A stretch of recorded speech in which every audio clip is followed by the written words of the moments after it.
Aclamada como uma das maiores atrizes brasileiras, Maitê Proença conquistou o público com seu talento e carisma ao longo de décadas de carreira. Mas por trás da imagem de sucesso e beleza, há uma história marcada por crimes e tragédias, desde perdas familiares impactantes até desafios pessoais que moldaram quem ela é hoje. Maitê carrega um passado que poucos conhecem em detalhes.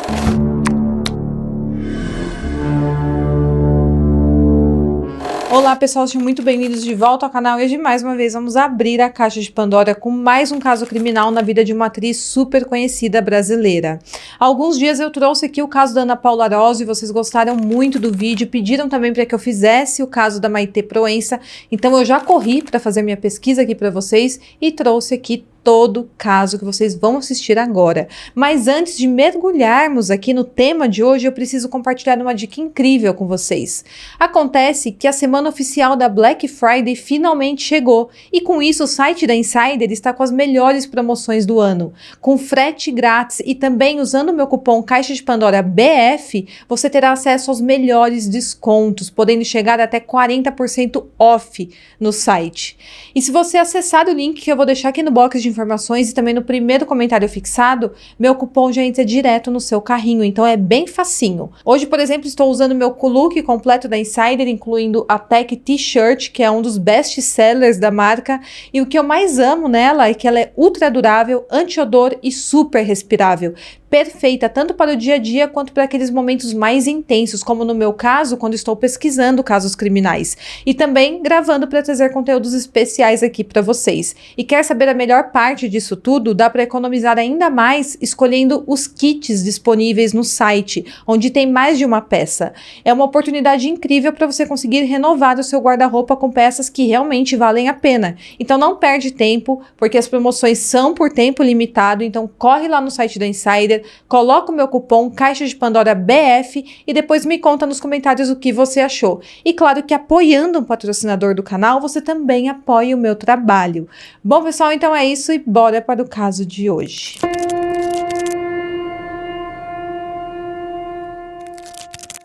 Maitê Proença nasceu em São Paulo em 28 de janeiro de 1958, filha da professora Margot Proença e do promotor de justiça, que depois acabou virando procurador, chamado Augusto Carlos Eduardo da Rocha Monteiro Galo.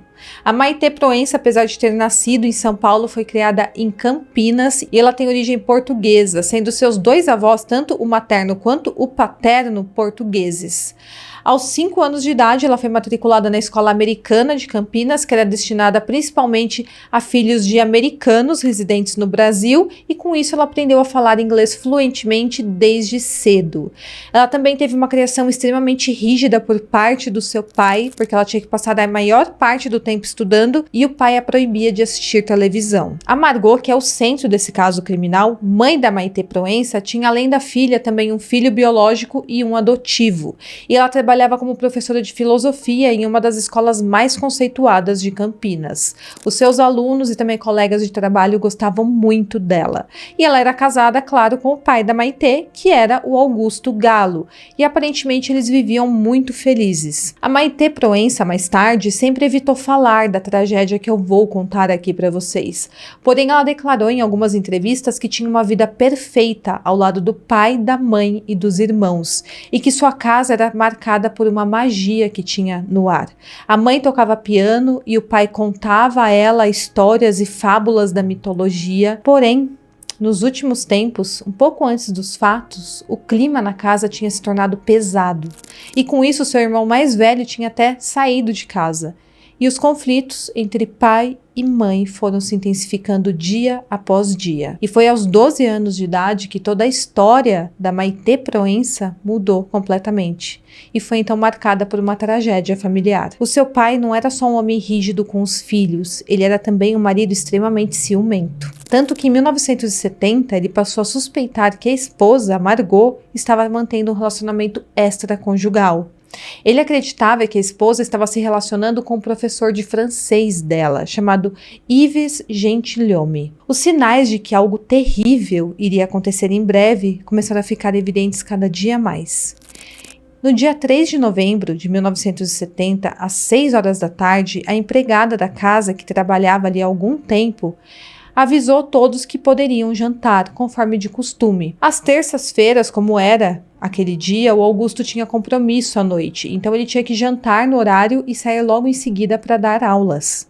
Porém, naquele dia, a Margot avisou que também teria que sair, porém estaria fora por pouco tempo. Ela falou que voltaria em 5 minutos. Acontece que isto soou muito estranho para o Augusto, que já estava desconfiado da esposa. Ele então, naquele dia, resolveu segui-la. Ela se dirigiu ao correio sem imaginar que seu marido estava à espreita, a observando, e quando ela estava para postar uma carta ali no correio, ele se aproximou do guichê e ficou atrás dela. Sem que ela se desse conta do que estava acontecendo, Augusto deu um bote e arrancou a carta da mão da Margot, que já estava para entregar ali para a funcionária do correio. A Margot então tentou agir rápido, ela tentou rasgar a carta que agora estava nas mãos do seu marido, e realmente a carta se rasgou ao meio. Uma parte ficou nas mãos da Margot e a outra parte na mão do Augusto, que logo escondeu no seu bolso da calça. Porém, o pior ainda estava por vir. Com muito nervoso e ansiedade, assim que o Augusto chegou à sua casa, ele pegou aquele papel rasgado da carta e viu que ali se encontrava uma declaração de amor. A carta seria enviada ao professor de francês, Yves. Ele havia estado em Campinas para ministrar algumas aulas da língua francesa em um curso que a Margot havia participado. E nesse pedaço da carta que tinha ficado com Augusto, estava escrito o seguinte: "Eu te amo, meu amor", em francês. A Margot não demorou muito para voltar para casa e o Augusto estava fora de si quando ela chegou ao local. Ele então confrontou a esposa com uma arma na mão e começou a ameaçá-la. Naquele dia, ele espancou a sua mulher e a empurrou para dentro de um carro. Ele então dirigiu até uma estrada próxima ali de Campinas. Ele então apontou a arma para a cabeça dela e ele estava decidido a se vingar da esposa. E naquele momento, ele queria acabar com tudo, ele queria lavar a honra dele. Porém, na hora H, ele não teve coragem de puxar o gatilho. Em um surto que ele entrou, ele acabou entregando a arma para Margot e pediu que ela tirasse a vida dele. Ela realmente pegou o revólver na mão, mas ela não atirou no marido. Ela jogou a arma para fora e tentou fugir das garras dele, tentou sair do carro. Porém, o Augusto a impediu. Ele então deu partida no carro e jogou contra um poste. Depois de algum tempo, ele mesmo admitiu que queria que ambos morressem naquele acidente, já que, segundo eles não poderiam mais viver juntos. Só que, mais uma vez, o plano dele não deu certo. O carro não estava com velocidade suficiente, então nada aconteceu. A Margot então conseguiu fugir do carro e ela estava ferida por causa da batida e ela pediu carona na estrada até a delegacia, onde ela foi atendida pelo delegado José Hernandes, que era também amigo da família há 13 anos. No mesmo dia, esse delegado conseguiu que o casal se reconciliasse, mas claro que mesmo após a reconciliação, o sentimento de fracasso que Augusto sentia não havia ido embora. Logo ele, que se considerava um promotor importante, um professor respeitado, não tinha o amor da sua esposa e provavelmente estava sim sendo traído. A Margot tentou esclarecer ao marido que não havia nada entre ela e o professor de francês e que aquela carta era um mero devaneio literário que ela havia tido e que seria impossível manter um relacionamento com alguém que morava tão longe, como era o caso do professor. O Augusto, em contrapartida, continuou bastante tenso e desconfiado, porém ele também se dizia arrependido de ter agredido a sua esposa. Ele então, para tentar se reconciliar com ela, prometeu à esposa um carro novo e tentou fazer as pazes, porém ele impôs uma condição para que eles continuassem vivendo em paz. E essa condição era que a sua esposa confessasse a ele todos os seus pecados, para que dessa forma eles pudessem recomeçar uma vida limpa. Mas claro, essa reconciliação não impediu a tragédia que logo aconteceria. E tudo isso nos leva ao dia 7 de novembro de 1970, quando o casal iniciou uma longa discussão. Neste dia, Margot estava vestida com uma blusa de algodão branca, saia xadrez nas cores verde e vermelho e sapatinhos de salto alto. Apesar de estar com 37 anos, ela parecia muito mais nova. Na verdade, ela parecia uma colegial. Ela era uma mulher muito bonita e que fazia amizade por onde passava. Segundo as palavras do Augusto, a briga foi motivada principalmente porque a Maite Proença, com então 12 anos, contou algo a ele que ela sabia sobre a mãe. Ela contou ao pai que no dia 3 de outubro daquele ano, enquanto o pai estava ausente em viagem, sua mãe havia dado uma festa e havia dormido com o professor de francês Yves. Desde então, ele passou a pressionar a esposa para que ela confessasse a traição. Ele conta que ela o chamou de corno e ainda, segundo as suas palavras, em determinado momento da discussão ela o agrediu. Ele então pegou uma faca de escoteiro do filho deles, do René Augusto, e tirou a vida da esposa com 11 golpes, e ela não resistiu. Conforme eu falei, nessa época Margot tinha apenas 37 anos e estava casada há 16 com Augusto. Existe uma fonte também desse caso que veio de um livro escrito sobre este caso que cita que quem iniciou essa fofoca, na verdade, foi a empregada da casa chamada Zenilda, dizendo ao patrão que o professor de francês frequentava a casa enquanto ele estava viajando e que depois disso Augusto começou a pressionar a Maitê Proença para falar o que sabia, e então aí sim a Maitê admitiu que sabia que a mãe traía o pai com esse professor. Já essa versão do Augusto, que tudo partiu da própria filha, foi dada a ele durante o julgamento no tribunal. Após ficar sabendo que a esposa estava o traindo através dessa fofoca, ele também foi atrás de outras pessoas para ouvir o que sabiam sobre sua esposa. Inclusive, ele foi atrás de uma ex-empregada doméstica que havia trabalhado na casa da família há mais de 10 anos. O nome dela é Maria Bombonato e o Augusto quis saber se a Maria também havia notado alguma conduta estranha por parte da Margot naquela época. E a Maria Bombonato informou que sim, havia percebido um relacionamento estranho que a Margot tinha com um ex-aluno chamado Milton. E diante disso tudo, naquele dia 7 de novembro, ele pediu o desquite para sua esposa e por isso a briga teve o início.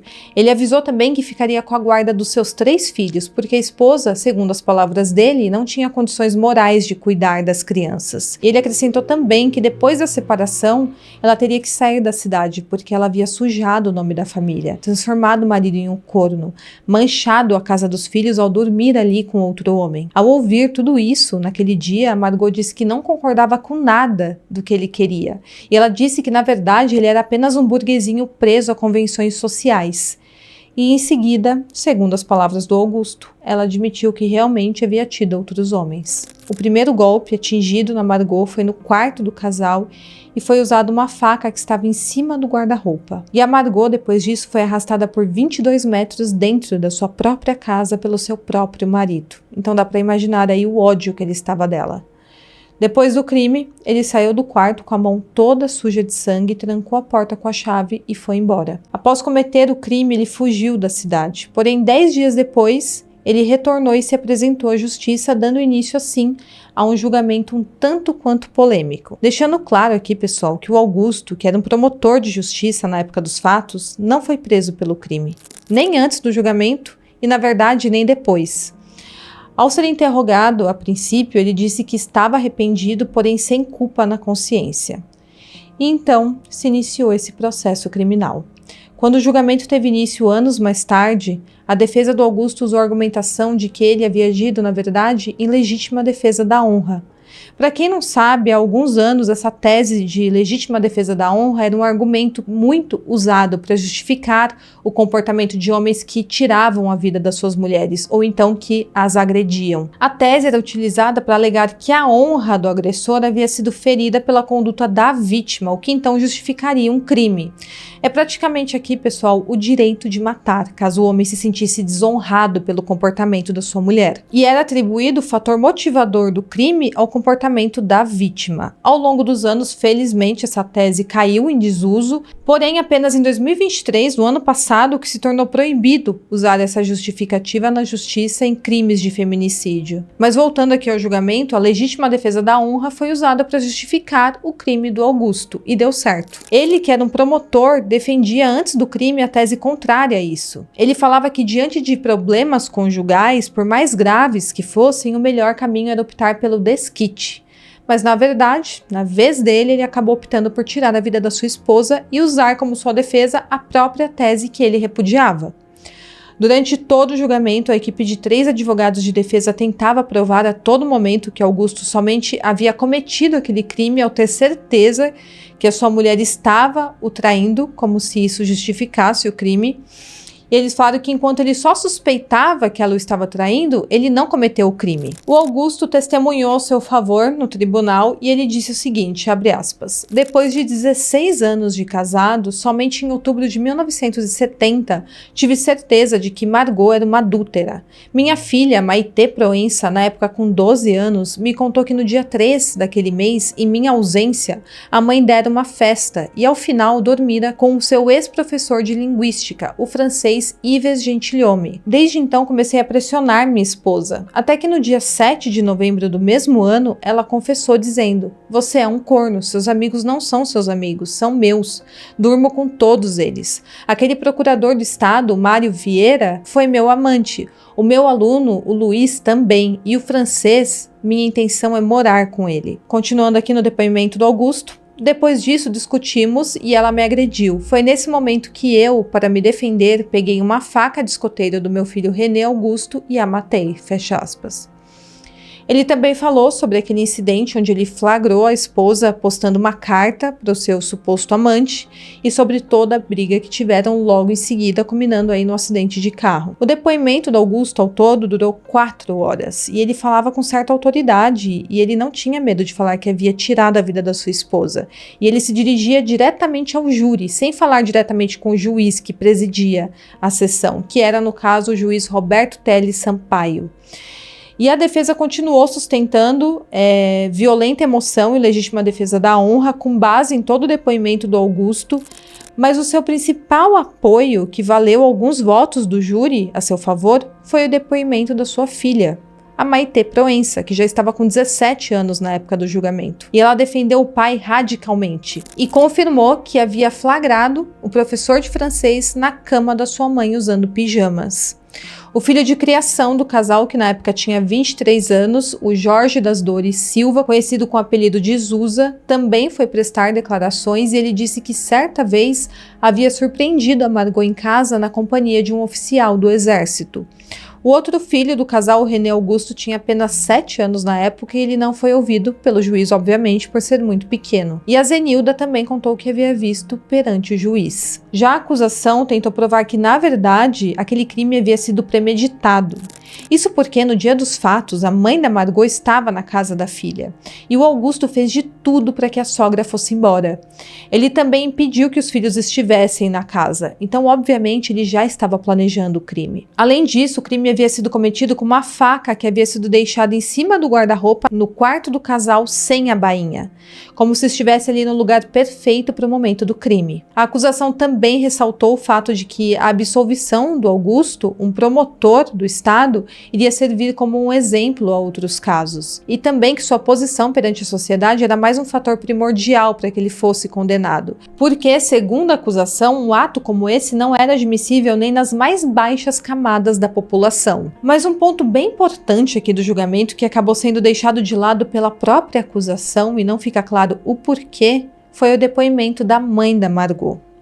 Já a defesa tentou difamar a mãe da Margot, dizendo que ela teria acobertado todos os atos de adultério da sua filha, e a acusação praticamente ignorou tudo o que foi falado por ela. E agora eu vou contar a versão da mãe da Margot para vocês. O seu nome é Jair Dominicali e ela disse que seu genro tinha problemas sexuais desde o início do casamento, que ela ouvia queixas da sua filha contra o marido nessa questão sexual desde o primeiro dia de casamento. Ela conta que na primeira semana de casados, a Margot chegou em casa toda machucada e disse que o marido não tinha conseguido fazer nada com ela na lua de mel e que o Augusto havia confessado a ela um caso que ele teve com um velho amigo. A dona Jair conta também que, ao saber disso, tentou convencer a sua filha a anular o casamento, porém ela não aceitou, porque ela disse que gostava muito do marido e queria transformá-lo em homem. Mas, segundo a mãe da Margot, depois de algum tempo as queixas da filha passaram a ser que ela tinha conseguido fazer o Augusto ter relações com ela, mas que agora ela estava sendo judiada e agredida.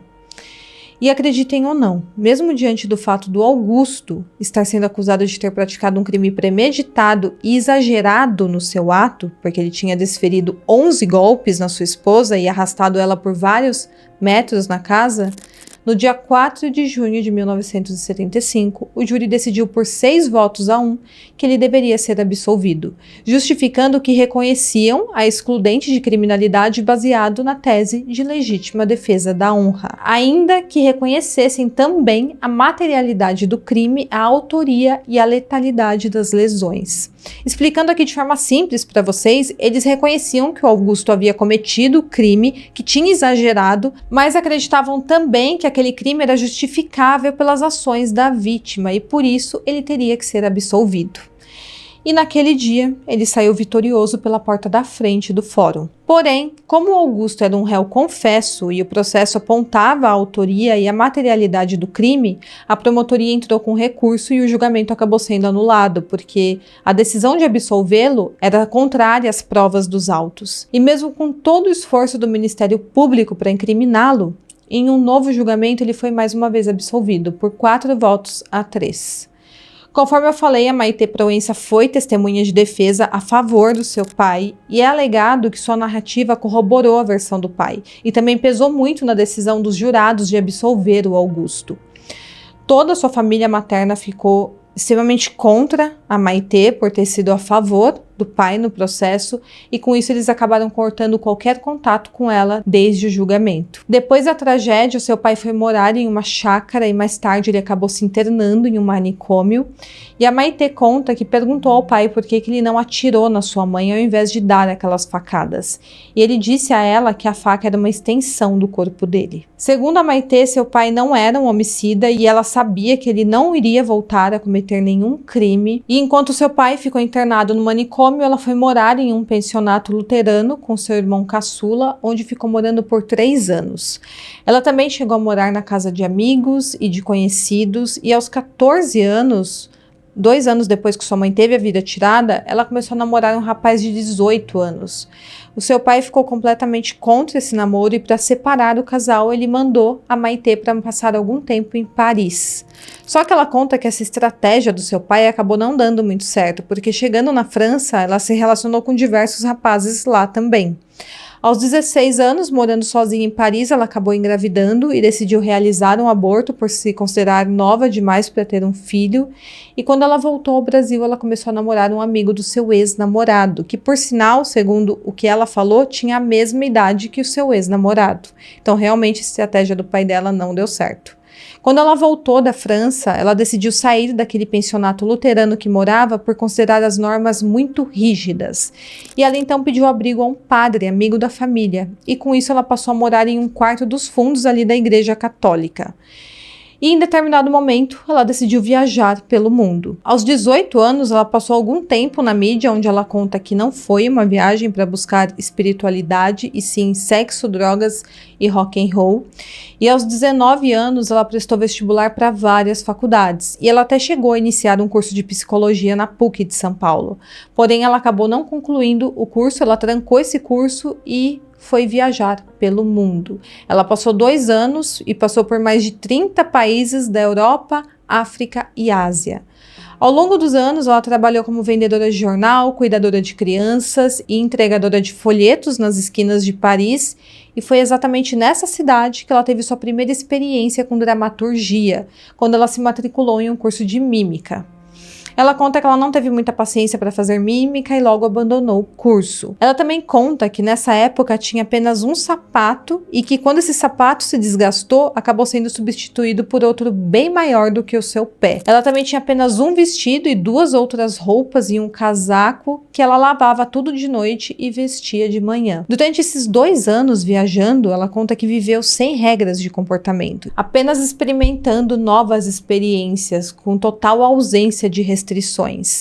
Ela falou que nessa época ela teve a plena liberdade e que considera que nessa época era um indivíduo no ápice da sua autenticidade. Em determinado momento ela fez tratamento psicológico, mas ela acabou deixando de lado, porém sua depressão e ansiedade estavam fortes demais nessa época e ela acabou se viciando em substâncias ilícitas e também em álcool. Mais tarde ela contou em entrevistas que fez uso de cocaína, ayahuasca, chá de cogumelo e cannabis durante 3 anos e que ela usava quase que diariamente essas substâncias. Mas depois desse período ela acabou parando de usar as substâncias e ela falou que largou tudo sem qualquer sofrimento, que foi bem fácil para ela.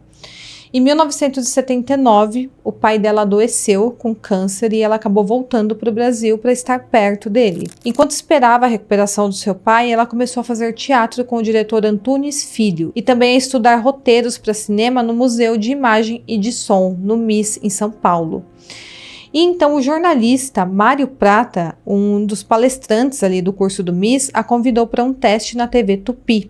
E foi assim que ela começou sua carreira na televisão, na novela Dinheiro Vivo, onde fez o papel de Joaninha. Era para ser só uma ponta de uma semana que ela faria nessa novela, mas ela acabou sendo convidada para fazer a novela inteira. Dali para a Globo foi uma questão de poucos meses e logo depois de assinar o seu primeiro contrato com a Globo para fazer Coração Alado, ela sofreu um acidente de carro. E com isso ela ficou quase um ano de cama. E foi ainda usando bengala que ela viveu a sua primeira protagonista da sua carreira, na novela As Três Marias.